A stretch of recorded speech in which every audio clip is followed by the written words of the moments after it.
პოლიტიკურად მოტივირებული პროცესები ცრუმოწმეების გამოყენებით საქალაქოში ანატოლი გიგაურის და არჩილ მუსელიანცის პროცესები მიმდინარეობს.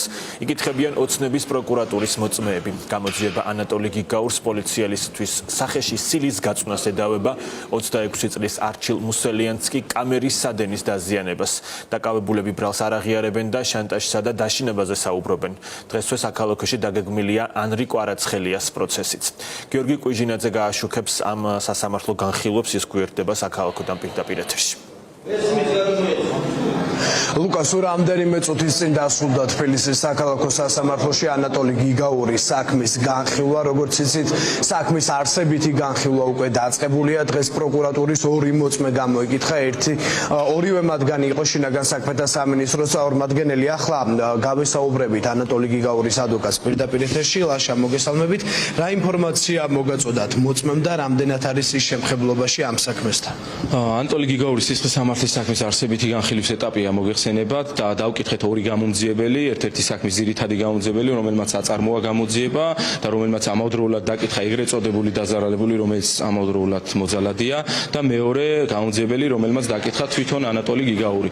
ანატოლი გიგაურმა თავი რო დავანებოთ სხვა საწინააღმდეგო ინფორმაციებს გამომძიებლის მხრიდან მოწოდებულს, ამხილა არც ყველა ორივე გამომძიებელი იმაში, რომ როდესაც ანატოლი გიგაური იკითხებოდა დაკითხვის ოთახში შემოყავთ დაზარალებულად ცნობილი პირი, რომელიც რეალურად არის მოძალადე და ალბათ მას ამოძრავებდა ეგრეთ წოდებული შურისძიების მიზანი და ხელის გამოყენებით თავში რამდენჯერმე დაარტყა გიგაურს. გარდა ამისა, ამ ფაქტს ესწრებოდნენ ის გამომძიებლები, რომლებიც დღეს დაიკითხნენ სასამართლოში. არც მე და არც გიგაურს არ ქონდა იმის ილუზია, რომ გამომძიებლები ამ ყველაფერს დაადასტურებდნენ, იმიტომ რომ ასეთ შემთხვევაში დადგებოდა მათ შორის მათი პასუხისმგებლობის საკითხი და დამატებით პასუხისმგებლობის საკითხი ეგრეთ წოდებული დაზარალებული პირის. შესაბამისად, არ არის გასაკვირი, რომ ამ გამომძიებლებმა ეს ინფორმაცია უარყვეს, თუმცა ფაქტი არის ის, რომ სამმართველოში გამოკითხვის ეტაპზე ანატოლი გიგაურის მიმართ იქაც კი განხორციელდა ძალადობა, მანამდე განხორციელებულ ძალადობის ორ ეპიზოდთან ერთად.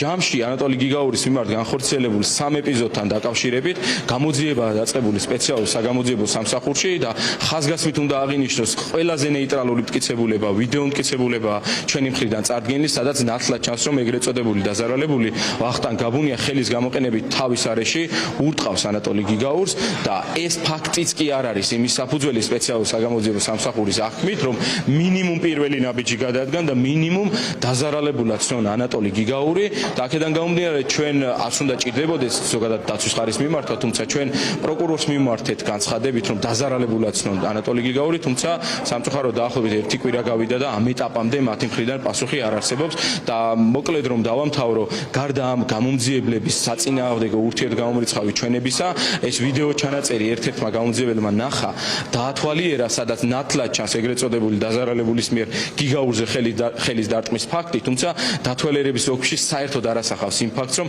გიგაურს ხერს ურტყავს პოლიციელი და ამგვარად აქვს ნაწარმოების საქმე გამომძიებელს, რომელიც სამწუხაროდ ამბობს, რომ ობიექტურად და მიუკერძოებულად აწარმოა საქმე, ანუ სამხრივად და მიკერძოებულად ნაწარმოების სისხლის სამართლის საქმე ბრალდების ხარეს პროკურატურას აქვს წამოღებული სასამართლოში და ამ გზით ცდილობს, რომ ანატოლი გიგაურის მიმართ დადგეს გამომთხოვნებელი განაჩენი, თუმცა საქმის ობიექტურად განხილვის პირობებში თუ მოსამართლე ძალიან ბევრ გარემოებაზე არ დახუჭავს თვალს, კონკრეტულად იმაზე, რომ ანატოლი გიგაური ხელის მოქნევამდე იყო ძალადობის მსხვერპლი პოლიციელის მხრიდან და განმეორებით ძალადობის განხორციელებამდე ანატოლი გიგაურმა უკვე ხელი მოიქნია, რაც ბუნებრივია მართწინააღმდეგობის გამორიცხველი გარემოება, იმყოფებოდა გიგაური აუცილებელი მოგერიების ფარგლებში, თუ ამგვარად ობიექტურად შეაფასეს მოსამართლე ამ გარემოებებს, რა თქმა უნდა გიგაური სრულად უნდა გამართლეს წარდგენილ გრადუში. მოლოდინი არსებობს, რომ მოსამართლე ძალიან დაბალი შანსია ამის, რომ მოსამართლემ ამგვარად განიხილოს ეს სამართლის საქმე, თუმცა ეს მას არ ნიშნავს, რომ ჩვენ ყველა ძალისხმევა არ გამოვიყენოთ სიმართლის დასადგენად. აქ თუ არა სააპელაციო სასამართლოში, თუ სააპელაციოში არა საკასაციაში, სხვა შემთხვევაში ერთადერთი გამოსავალი რჩება ადამიანის უფლებათა ევროპული სასამართლო. მადლობა.